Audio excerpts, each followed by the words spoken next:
Good morning, good afternoon, or good evening.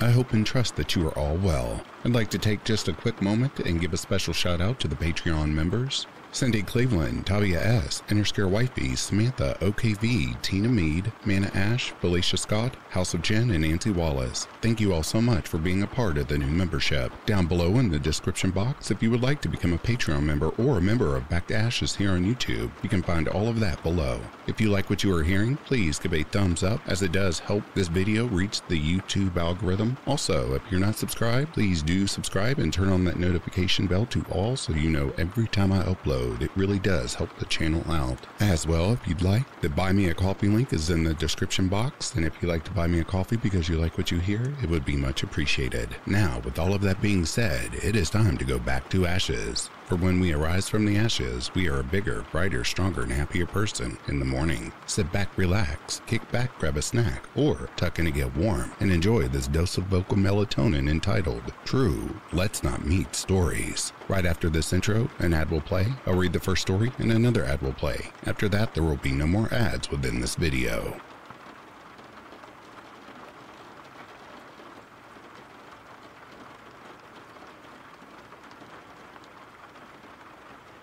This story still gives me nightmares.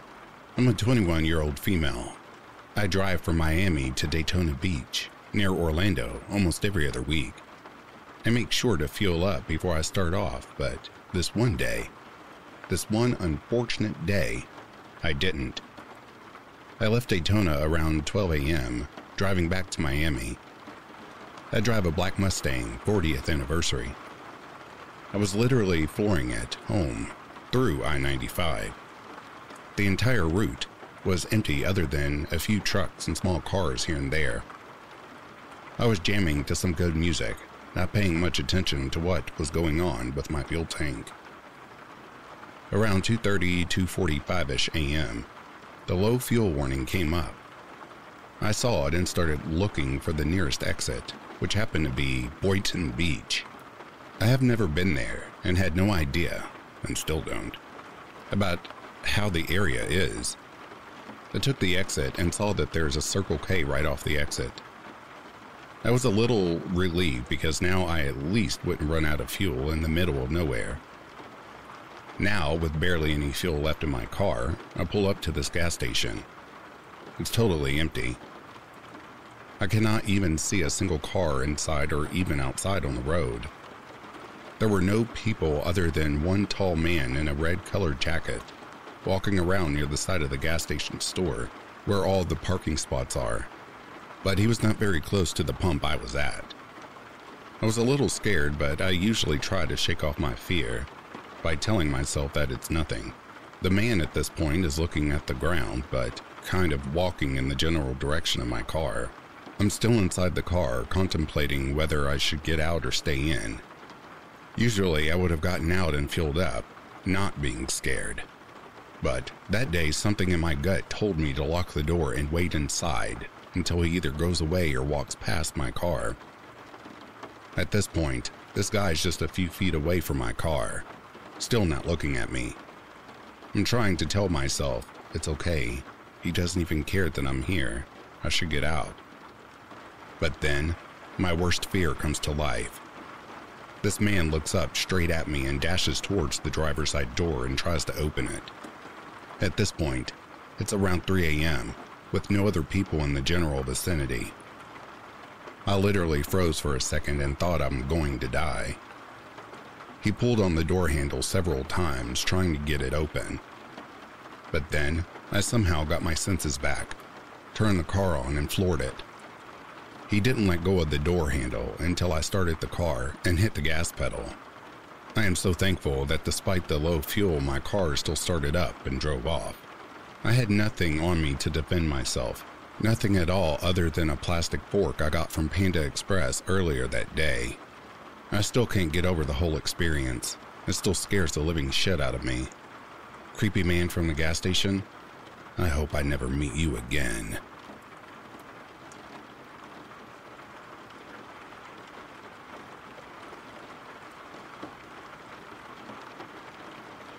This happened about 10 years ago. I was in graduate school at the time, working on my master's degree for clinical social work. My practicum was at a confidential shelter which housed women and children seeking shelter from domestic violence.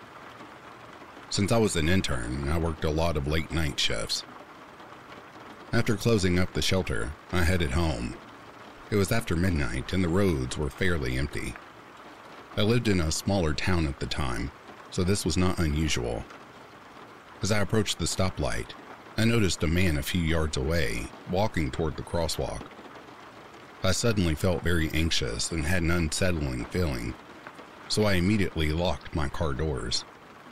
This was before I had a car with automatic locks. I usually drove without locking my car doors, as I had never felt unsafe while doing so. I felt better after having locked doors and pulled up to the red light. Staring ahead, I noticed the man never crossed the street. I glanced to my right, where I had seen him earlier, and came face to face with his face pressed up against my passenger side window. I screamed, honked my horn, and told him to go away, but he continued standing there, staring right at me. Then, he tried the handle of the door without success. I continued screaming at him, honking my horn and waiting for the red light to change. The man straightened, stepped away from the passenger side door, and moved quickly to my driver's side door, trying the handle again, but without success. He stood with a wide stance next to my car, as though he was lunging. At the moment, I thought to myself, screw it, and slammed the gas to run the red light. The man kind of stumbled when I did this, and I think I ran over his foot in my escape. When I arrived home, I woke up my husband to tell him and called the police. The police never found the man, as by the time they sent someone out, he was gone. The police officer did commend me for running the red light, as well as for potentially running over the man's foot. So, to the creepy man who tried to get into my car in the middle of the night, let's not meet.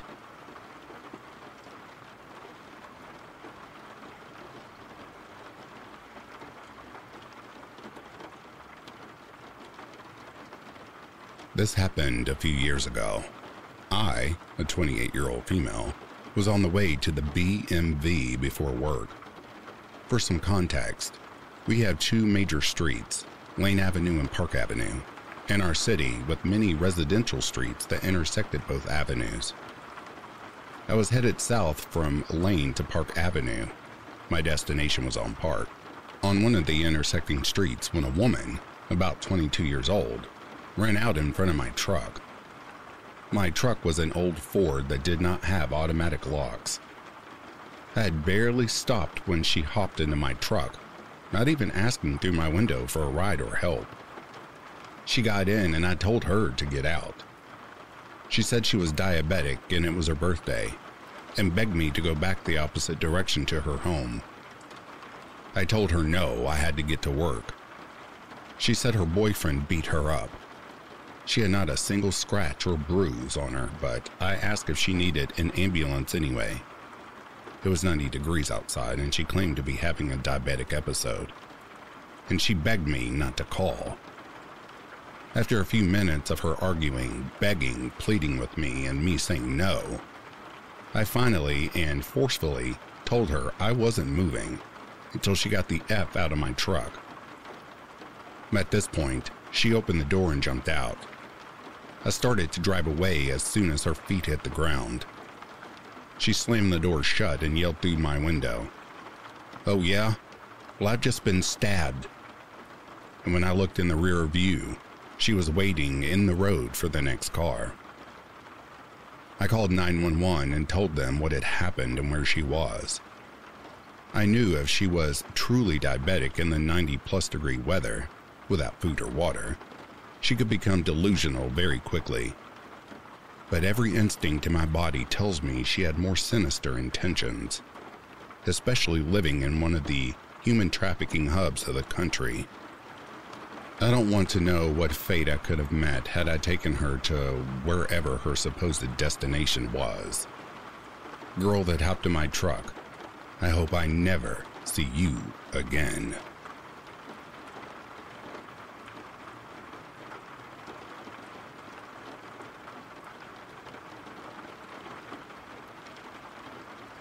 I was 20, living alone on the ground floor of an apartment building. My living room windows faced the small parking lot of the building, which wasn't gated. I'd stayed up late, watching TV or playing games almost every night. It was winter when I first moved in, so I'd have the blinds down at night to help keep the cold air out. Summer came and there was no AC in the apartment, so I'd open the windows and blinds at night for cool air. One night, I'm lying on the couch watching TV when I get that feeling of being watched. I looked over at the window, and a man had his hands and face pressed against the screen, merely 3 feet from where I was lying, just watching me. I let out a blood-curdling scream, and he did not even blink. Terrified, I jumped up, grabbed the phone, and screamed that I was calling the cops. He just stood there, completely motionless and dead-eyed. At that point, I yelled that I'm getting the neighbor and started walking to the door. And then, he finally took off. I locked the window and stayed up all night, completely on edge. My boyfriend at the time came over and stayed for a full week. He made sure to leave the blinds open and sat at the edge of the couch closest to the window to make it known I wasn't always alone. The creeper didn't show up again, so eventually I got comfortable thinking it was an isolated incident of some rando wandering around the parking lot to break into cars. Maybe another 3 weeks after that, I get home late from waiting tables and park in the lot. I get changed, grab a snack, and head to the living room to play games. I start to raise the blinds to open the windows and let in cool air, and the creeper is standing right there with his face pressed against the screen. He was not standing in the parking lot when I pulled in, as I parked right by my window. I can only assume he was waiting around the corner of the building, watching me come home and timing my movements. This time, I grabbed the phone and immediately called the cops. I was shaking, crying, completely hysterical. The creeper took off. The cops come and say they'll have someone patrol the block when they can, and my boyfriend immediately comes over. He wants to stay with me until I can get out of there, so I start looking at different apartments. Another 3 to 4 weeks or so later, I have an apartment lined up on a high floor in a doorman building, because at this point, screw that. My boyfriend had to go out of town for a few days, so I decided to go stay at my friend's place, because I certainly wasn't going to be there alone. I'm at my friend's place for 2 nights, but wanted to run home and grab a few things I'd forgotten. She goes with me for obvious reasons, and we go in the afternoon, not after dark. We decide to hang out for a bit and play games together because it's daylight and there's activity around the building. No AC, so I hesitantly raise the blinds to get fresh air. I'm terrified opening them, then laugh to myself because I do it, and of course, no one is there. I open the actual window and see 2 large holes cut into the screen, right above the latches you push in to lift it. They were definitely not there 2 days ago. My blood ran entirely cold. The creeper knew my boyfriend was gone. He was watching and saw his car was gone. I'd left my car there as my friend picked me up, and we always left a light on in the living room to make the creeper think we were awake. So he saw my car, thought I was home, saw the light on, yet proceeded to cut holes in the screen to break in. I had no idea if he actually gained access, but seeing how bold he was terrified me. How long had he been watching me, learning my patterns and getting gradually more aggressive with every interaction?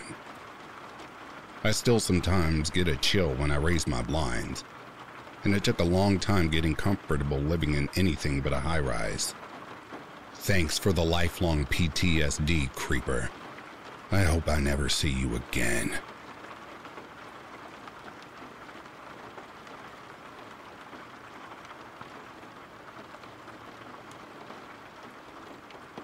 I live in a not-so-great area in Cleveland, Ohio. This story happened to me about 3 weeks ago when I was homebound from work because I was sick. I was sitting in my kitchen eating cereal when I noticed a black van parked opposite the street of my house. There were like 3 people in it, but I just assumed it had something to do with one of my neighbors. I keep my house deadbolted anyways and have a gun and an alarm system. I was watching YouTube on my phone when it rang with an unknown number. I picked it up, asking who it was, and it was a woman. She said, "Is this?" and said my name. I said yes, and she kept talking, telling me that my girlfriend was in a bad car crash and was severely injured. She told me I needed to come as quickly as possible, as I may not have a lot of time left. After hearing that, I sort of became manic. I grabbed my car keys and wallet and ran to my car to start driving to the hospital. I got halfway down the street when I realized I didn't even know what hospital, so I tried calling the number again, but they didn't pick up. I copy and pasted the number into Google, and a hospital didn't come up. Just a bunch of random crap. I tried calling my girlfriend's number and she picked up immediately. It's embarrassing, but I was crying, and I asked her what happened and if she was okay. She said she was fine. And when I mentioned the hospital, she said she had no idea what I was talking about. I was really confused and couldn't really process what was happening, but I turned around and went home. When I got in view of my house, I saw the black van parked backwards into my driveway. It wasn't fully clicking in my dumb brain what was happening, but I knew well enough they had no reason to be in my driveway. When I drove over there was only one dude in the car now. The other 2 were literally right at my front door, which I had forgotten to lock when I ran out to my car. They were all wearing beanies and face masks, so it was hard to actually see what they looked like besides their eyes. When they saw me pull next to their van, the 2 started running back over to my car, and we all started having a shouting match. It was basically me screaming, "What the hell are you doing parked in my driveway?" and them telling me to shut the F up. We kept doing that when one of them flashed a pistol at me and threatened to shoot me. As soon as I saw the gun, I floored my gas pedal and fumbled to dial 911 as I drove. I could see them pulling out in my rear view, driving in the opposite direction out of the neighborhood. The police still came, and I gave them a description of the van and the clothes they were wearing. I also managed to memorize like half of their license plate, but I doubt they were real anyways. I had so much adrenaline pumping through my body I was shaking. I filed a report with them, but haven't heard back since. It's just kind of the way it is around here, sadly. Either way, I was really startled because not only did they know where I lived, but obviously they were the caller and somehow knew my name, my girlfriend's name, and that I was home from work. That shit scared the hell out of me, and now I have a Ring doorbell system. I also triple check that my doors are locked every single time I leave the house now. I pray to God some shit like that never happens to me again, because it was horrible. And to those people who tried robbing my house and threatened to kill me, I hope we never meet again.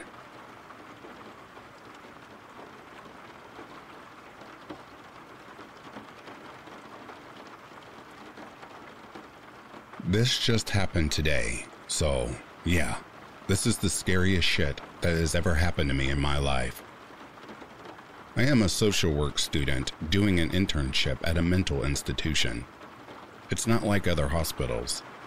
It's organized like a village with care houses for people who have different pathologies and did different things, ranging from murdering people, serial assault, to people who just have deficiencies and are considered harmless. There are closed and open units. It's in a remote town outside of the city I live in, and there are woods everywhere in the village. This patient in question is considered harmless, even though he sexually assaulted a nurse and another patient a few years back, and he has deviant tendencies. Thing is, he is in an open unit and free of his movements and can go out when he wants. Today, he came multiple times by the unit I was working in because he wanted a football magazine we didn't have. We had to lock ourselves in because he was screaming and hitting his fists against the door. At one point, he got yelled at by a colleague and started crying like a baby and ran away. It honestly made me feel so sad for him. He's in his late 20s, but he acts and talks like a child and has been here since his teenage years. My coworkers warned me and told me what to answer if I ever got face to face with him, in order not to make him aggressive. So, I ended work a bit late this evening, and it was already night out. It was only me and my tutor left in the unit, and I had to leave by myself because she wanted to work a bit longer. I go out, take the usual route, the shortest way out, going through a small wooded area. There is absolutely no one outside. I walk for a few minutes, and suddenly, I hear someone running full speed behind me. I turn around, and it's him. My heart stopped for a second. He then stops and gets very close to me, starts asking me questions. If I had a boyfriend, if I'm Algerian, if I like football, what team do I support, and several times if I find him handsome. I respond positively to all his questions, like I was told to do. But I see he's not satisfied and is getting irritated, and he's getting even closer, blocking my way. At that point, I think that's it. I'm alone at night here with this guy who already assaulted people, and it's going to be my turn, if not worse. I was told to always go his way, so at that point, I think my only option to make him calmer is to talk something he likes. So I started talking football with him for a good few minutes. I start to see him in a better mood, and I think now is my chance. I tell him I really need to go, which he doesn't seem to agree with at first, but finally I manage to get away. I walk as fast as I can to the exit of the hospital. At one point, I look back to see he's not there anymore, and I felt so relieved. At the end, I don't know what his intentions were, if I managed to get out from something really bad, or if he just wanted someone to talk to. But he really scared the shit out of me anyways. To the chaotic patient who scared me to death while leaving, I'll see you tomorrow in restraints.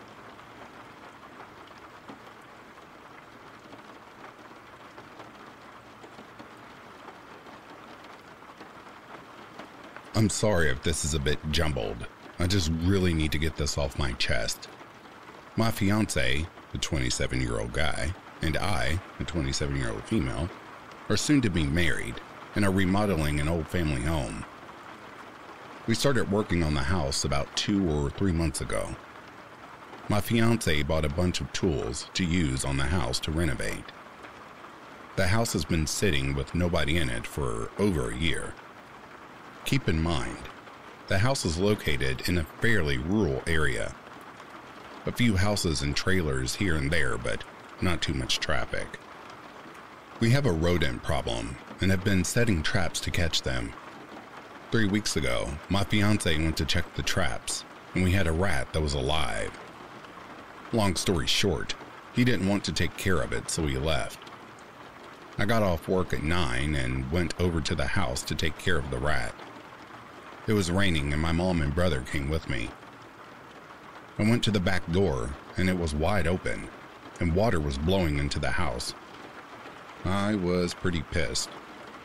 I thought my fiance had left the door open. I shut it and finished my business there. I asked my fiance why he left the door open and he claimed he didn't. I called bullcrap and left it at that. Didn't occur to me that somebody had possibly made a quick getaway. Fast forward to today. My fiance and I went to our house to throw a whole bunch of trash and stuff into the dumpster we rented. When we went inside, we immediately noticed that some things were missing. Drills, sanders, etc. We realized that they had been stolen. We call my mother-in-law and tell her about it. She says make a police report. What scares me so much about this is that everything began to click with the rat trap incident. Somebody has been scoping us out. I would go to our house by myself on many occasions and always had the creeps and felt watched. My little brother even remarked that he felt watched there and asked if we were sure nobody was in there while we were gone. I noticed today, when I was there alone, that my dog was acting very nervous and suspicious. She wasn't running and playing like she usually does, and didn't want me to go to the backyard or wooded area. I'm glad I trusted her and my gut feeling. I don't know if the thieves were there, but I'm glad I didn't find out. We are currently in the process of installing cameras. This had to have been somebody that lives near us and can monitor how often we were there. So, to the person or people that broke into my unfinished home, let's not meet, ever. A quick update. So we did catch a car pulling in like it was scoping the place out. The people inside never got out, but they left. We asked a few of my fiance's family members about it, and that was to our detriment. One of them went and spread the word that we have cameras, and somebody in the neighborhood who owned the vehicle that we caught on camera slipped up and said that they already knew things had been stolen, which to me is basically a confession because we hadn't told anybody about the robbery until the incident with the car we caught on camera. So now, more people than necessary know, and we probably won't catch the person who did it. We still turn the footage into the police, though, and maybe they can dig up some background info.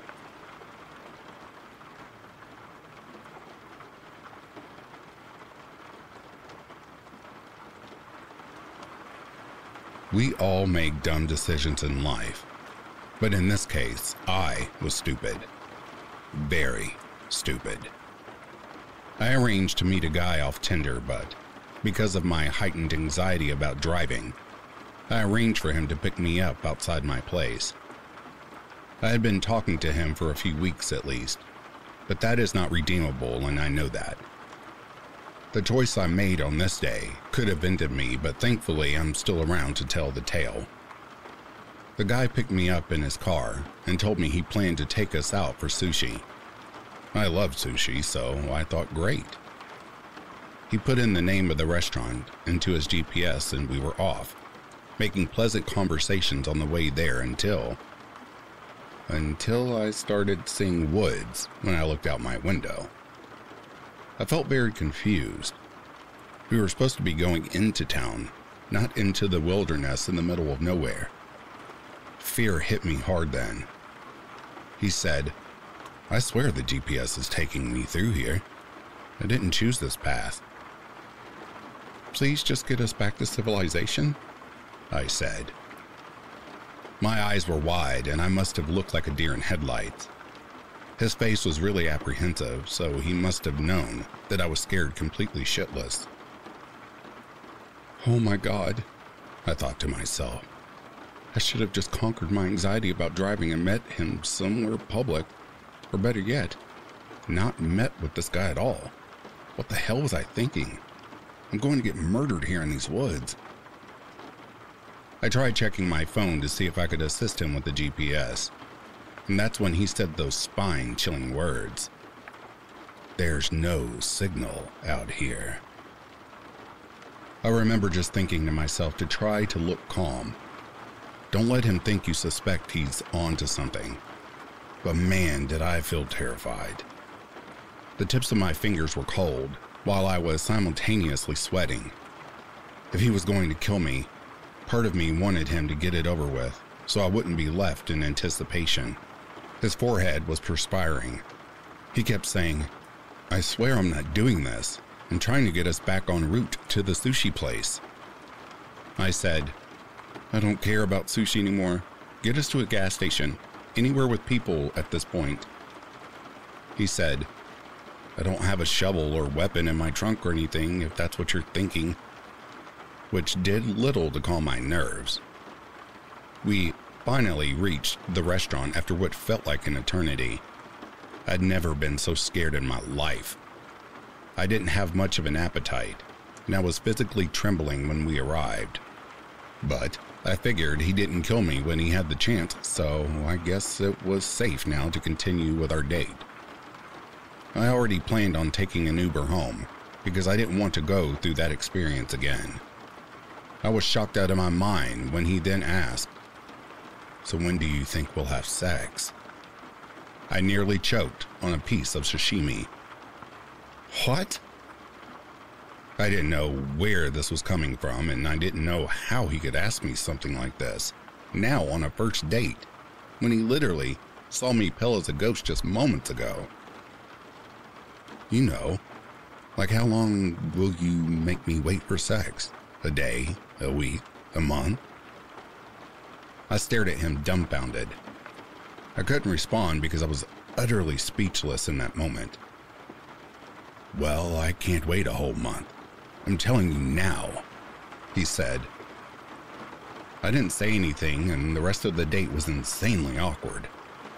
I said goodbye as I took my Uber home, and only seconds after my Uber pulled out of the restaurant parking lot, he texted me to say that he doesn't think it will work out with me because he needs a girl with a higher libido.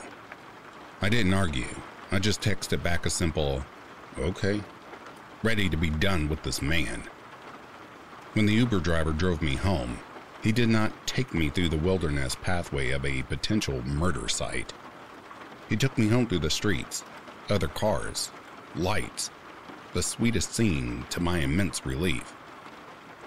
I couldn't help but wonder why my date had to take me through an hour drive through the wilderness to get to the restaurant, but it only took the Uber driver 15 minutes to get me home from the same location. The whole thing was chilling. I don't know if my date planned on anything sinister, or if it was an honest mistake, but I'm glad I made it out alive. I learned a tough lesson that night, one that I should have already known, but that I foolishly ignored for some reason. Don't let strangers from a dating app pick you up in their cars. So, to the guy who took me through the woods, I hope we freaking never meet again.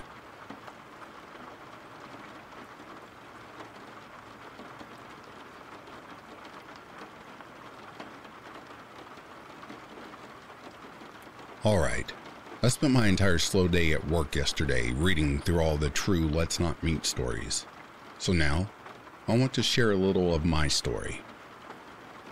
My childhood best friend, Marie, and I were around 11 or 12 years old at the time. Marie's family had their own campsite in a provincial park about 2 hours from our hometown, and would spend the entire summer each year living in their camper out there.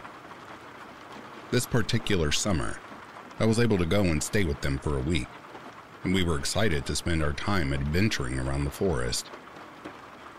On the last night I was there, we decided we wanted to hurry down to the ice cream shop by the lake before it closed. It was early evening at this point, still pretty bright out, but beginning to lose light. The path we took was down a short slope right next to the main road, with maybe 10 feet of thick brush and trees in between. On the other side was the forest, with more tall, thick brush. So we were walking along, not seeing a single other person on the path in front or behind us. We hear a sudden rustling and snapping of branches, similar to the sound of maybe a deer moving through the woods. I wouldn't have thought anything of it, but then the sound of running footsteps follows.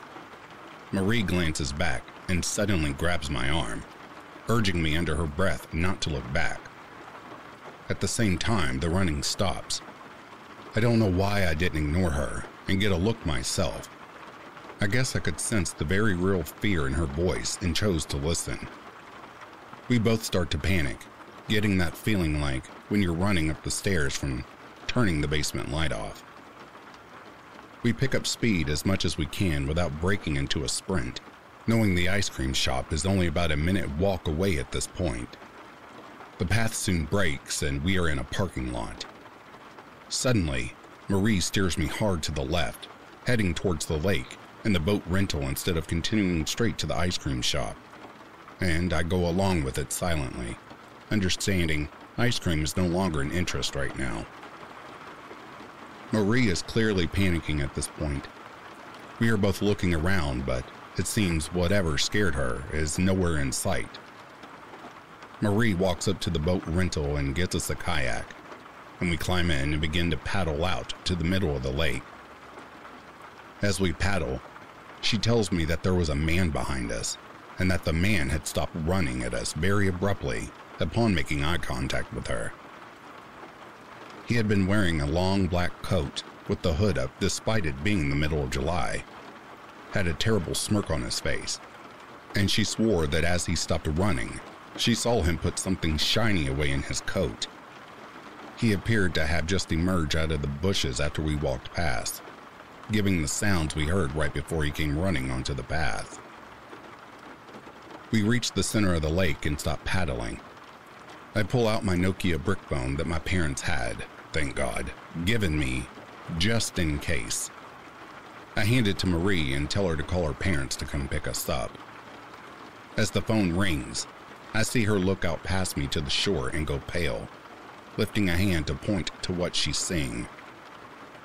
I turned, and there was the man, stalking his way around the path that circled the edge of the lake, staring at us. We sat in the middle of the lake and watched him do 2 full laps, not looking away from us, before finally disappearing. It took a few tries to get a hold of her family. We were freaking out so bad the whole time, as the sun got lower and lower. We did manage to have someone come with the truck, but by the time we reached the shore, it was pretty dark outside. I don't know what we would have done if we hadn't been able to call for a ride. Looking back, I don't know why we didn't just go up to the ice cream shop, inform an adult there, and ask her parents to come get us then. But it worked out. We got back safe and we thankfully never saw the man again. So, to the hooded man in the woods trying to follow us, I hope I never see you again.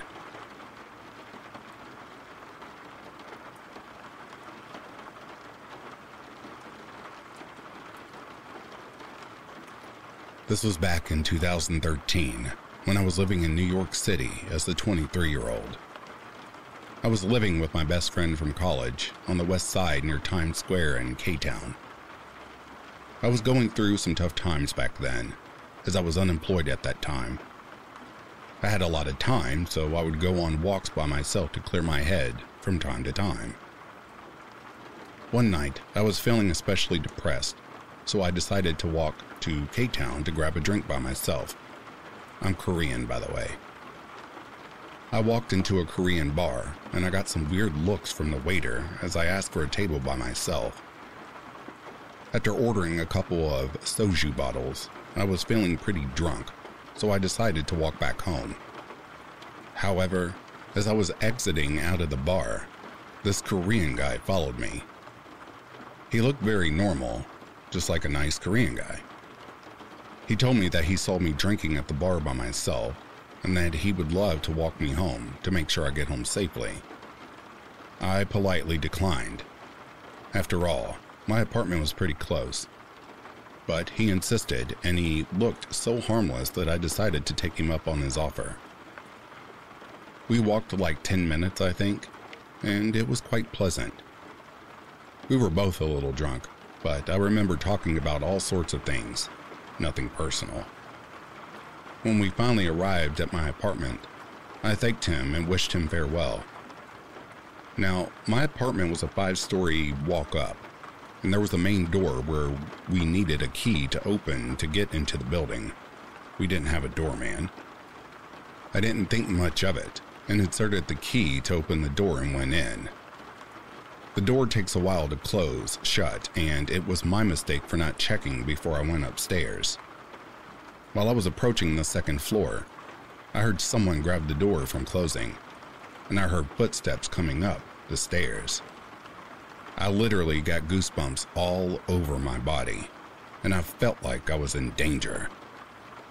As I started to pick up the pace, I heard the footsteps going faster up the stairs.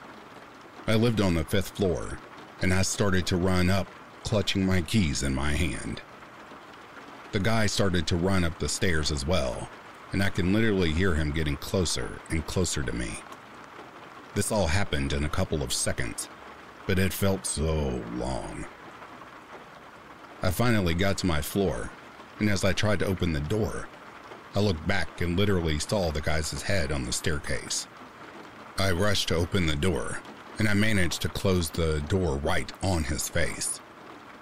My heart was beating so fast, and I didn't know what to do at this point. It was already 3 a.m., and my roommate was asleep. Luckily, he didn't knock or anything, so I decided to just go to my room and hope that he's gone home. Around 7 a.m., my roommate woke me up. She said that there was a man standing in front of our apartment door. My heart sank, and I explained the whole situation to her. She and I went to the door and screamed that we were going to call the police if he doesn't go home. I looked at the peephole, and he told me that he will only go home if I gave him my number. We then called the police and saw him being escorted out. My roommate had to go to work, so she left the apartment and called me a few minutes later. She told me that she saw the guy speaking to the police downstairs. Apparently, he tried to lie to the officers that I'm his girlfriend and that we got into a fight. My roommate went up to them and explained to the officers that I do not have a boyfriend and that she doesn't know him at all. The police let him off with a warning. About 2 hours later, I heard a buzz from the main door downstairs. Maybe it's the police? Surely it can't be him again. I answered the intercom, and I was shook. It was him again. "Just give me your number and I'll go away," he said. I warned him that I'm going to call the police again if he doesn't leave. A couple of minutes later, I heard ferocious knocks on my door. He must have gotten in when someone was entering the building.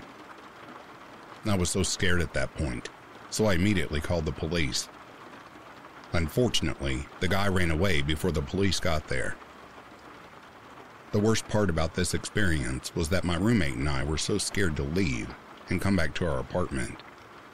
I would have anxiety every time I came home, worried that I might see him in front of our apartment door.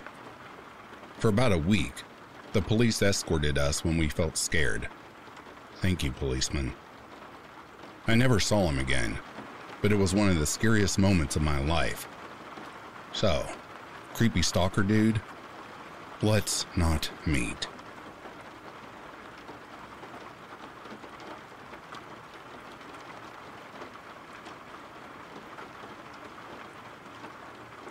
So, to preface, I would like to state that this story is probably going to sound like a plot from a campy 1980s horror movie, and it's going to be very long.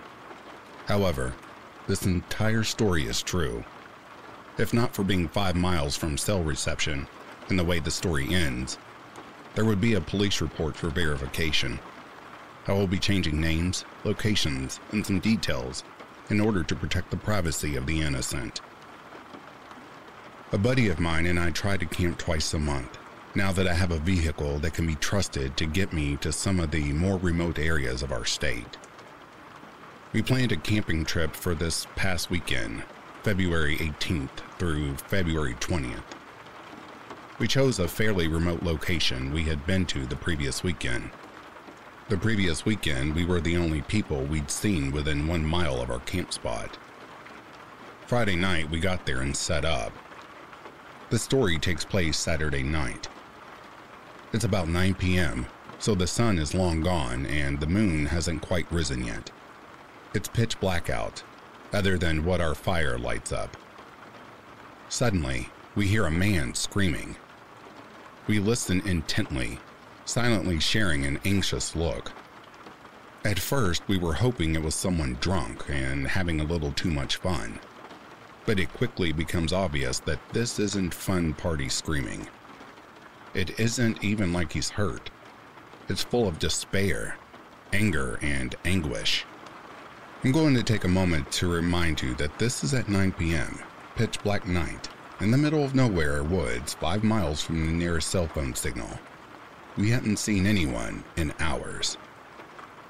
The screaming continues for what felt like hours, but was probably about 5 solid minutes. We had no idea what to make of it, and started feeling extremely paranoid. We gathered up anything remotely close to a weapon, and tried to come up with explanations of the screaming, while keeping our eyes on the forest around us.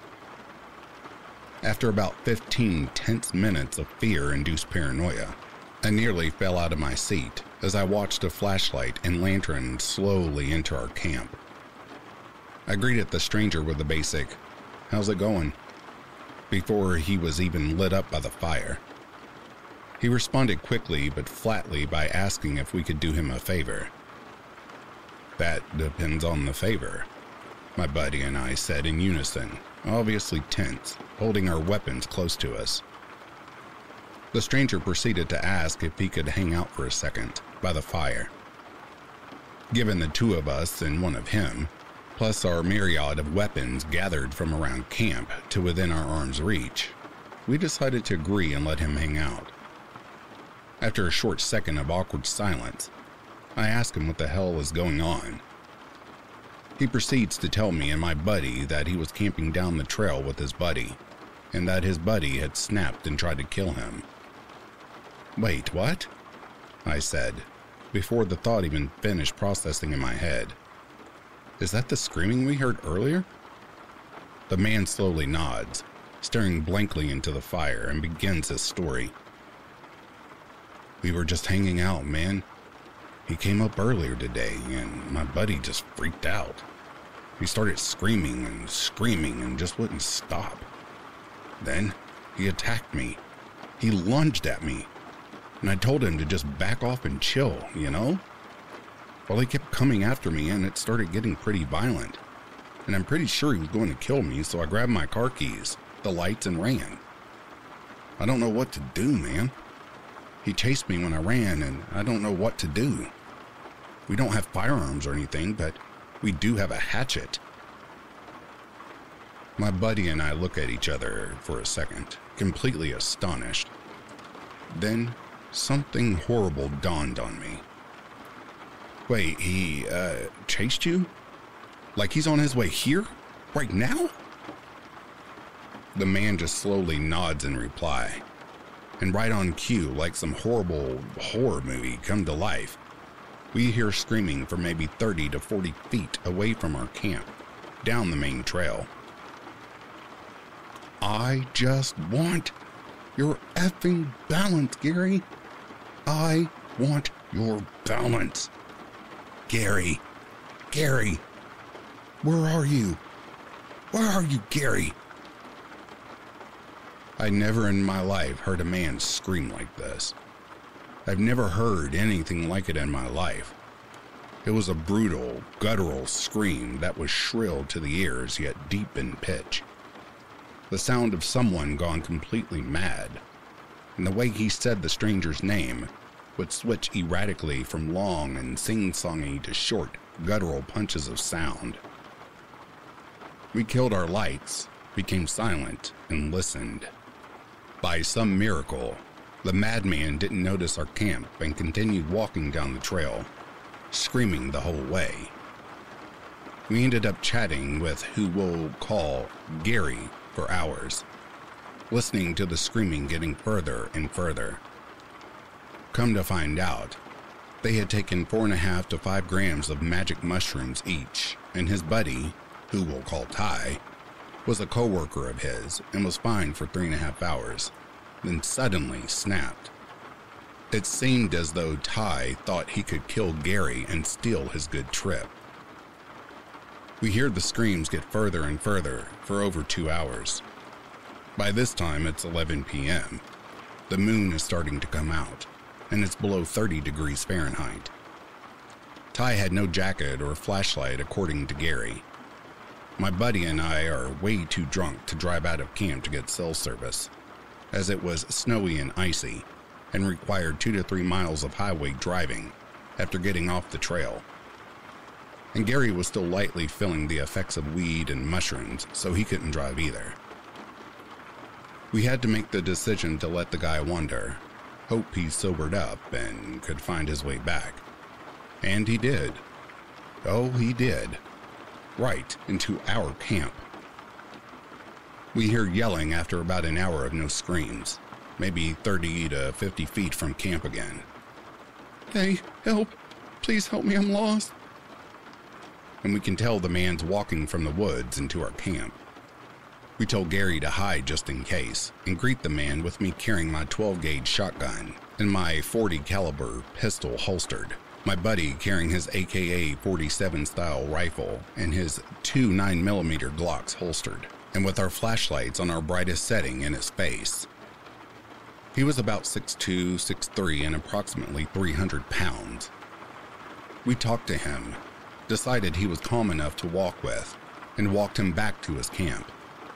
He seemed very remorseful, said he blacked out and didn't remember anything, and had a falling out with his buddy. We escorted him back to his camp down the trail, returned and told Gary that Ty seemed to cool, and if anything else happened to scream and come running, we would then come out and help him out. It ended up with a happy ending. We made friends with Gary, and I got his phone number to make sure the next day he got back into town safely, back to his wife and kid. We're actually planning a camping trip with him soon. But Ty, who wandered screaming like a deranged maniac into the forest, potentially wielding a hatchet to murder your friend to steal his good trip, or whatever it is your psychosis-filled mind was thinking, for the love of God, let's not meet again.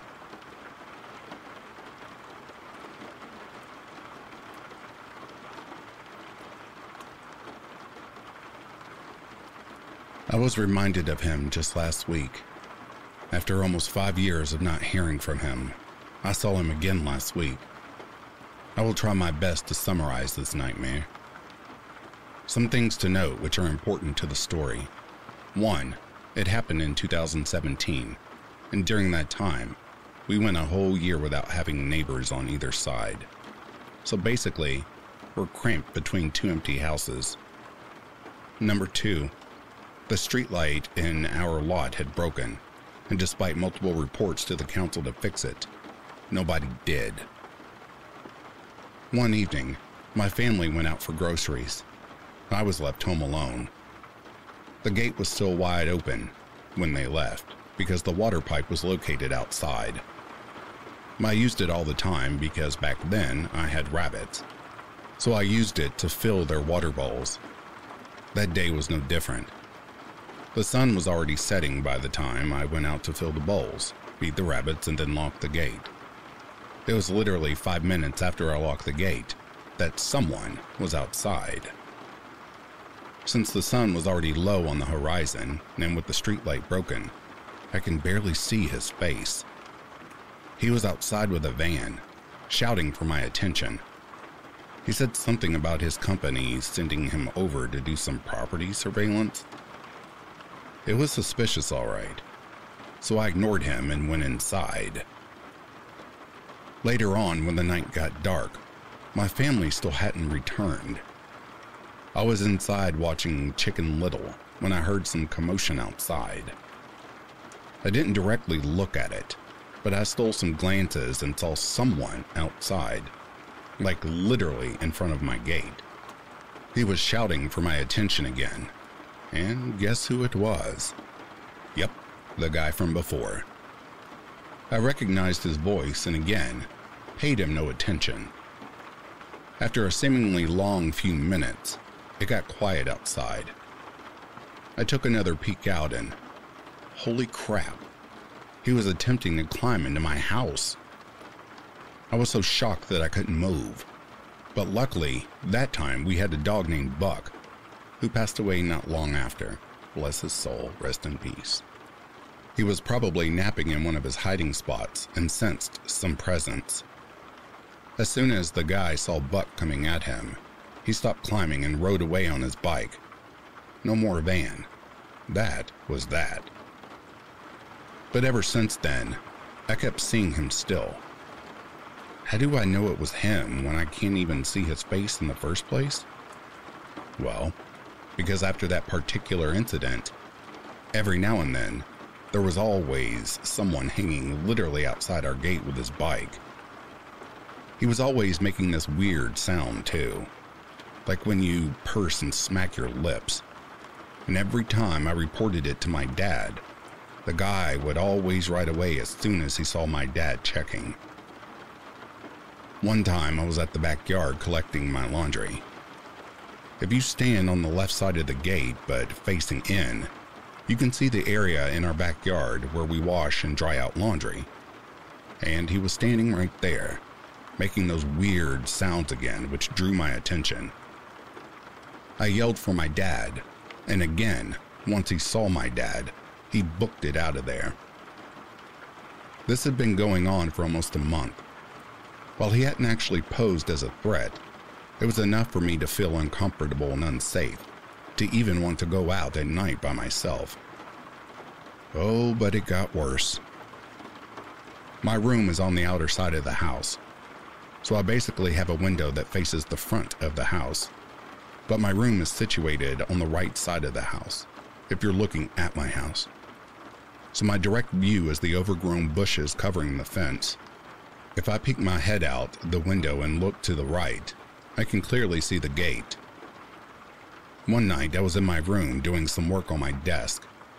The window was to my left, and I left it open as I've always liked the night breeze. I don't remember how long I was working for, but then all of a sudden, I felt this dread washing over me. It's like I wasn't safe in the comfort of my room anymore, like I was being watched. I looked out the window and tried to see in the dark, and there he was. I knew it was him. Somehow he managed to squeeze in between the bushes and was hanging onto the fence. He saw me. I can feel him smiling at me. And then he made those awful lips smacking sound again. Nope. I booked it the hell out of there like a lightning bolt. Again, I reported it to my dad, and again, he rode out of there before he can catch him in the act. Sometimes my dad and sister thought I was imagining stuff, because when they kept their eyes outside, they saw nothing. But I was the one who saw him every time. But I know for a fact that it's real. He's real, and it's the same person every time. This continued on for another month, so 2 months in total. He'd come and taunt me with his lips smacking skill, and rode away before my dad or sister can get a good look at him. And then, one day, he stopped coming. And I haven't seen or heard his stupid lips smacking sounds anymore. That is, until last week. I was home alone again. My sister was caught up at work, and my dad left to pick up my brother from his workplace. I was in the living room watching the TV when I heard that awfully familiar lips smacking sound. At this point, our streetlight is still broken. We've installed some fence lights, but this dude hid in the dark where the light was too faint to reach. He was out there with his bike again, only this time I heard him giggle. I've never heard him giggle before, and no, this isn't the cute kind of giggle. It sounded malicious. I tried my hardest to ignore him, to not pay him any attention, but he was still out there making all kinds of noises. Over a year ago, we got a new dog, Gibbs. He was a rescued stray. He must have heard him too. As soon as the guy saw Gibbs coming at him, he rode away, again. That was last week. 5 years ago, he terrified me to the point where I was so afraid of being outside on my own at night, even if it were to just pick up laundry. Sometimes at night, I can't even sleep without checking every corner of the house just to make sure he's not there. And for a short period, I slept with the lights on. And even though he didn't exactly do anything physically threatening, him playing psycho tricks over a long period on me is enough to make me feel unsafe in my own house. Just when he was finally out of my head, he came back. Worst still, I have never ever seen his face, but I think he has seen mine. I hope I won't ever have to see his face. His presence alone is malicious as is. Stalker from the dark, please, please, let's not meet ever again.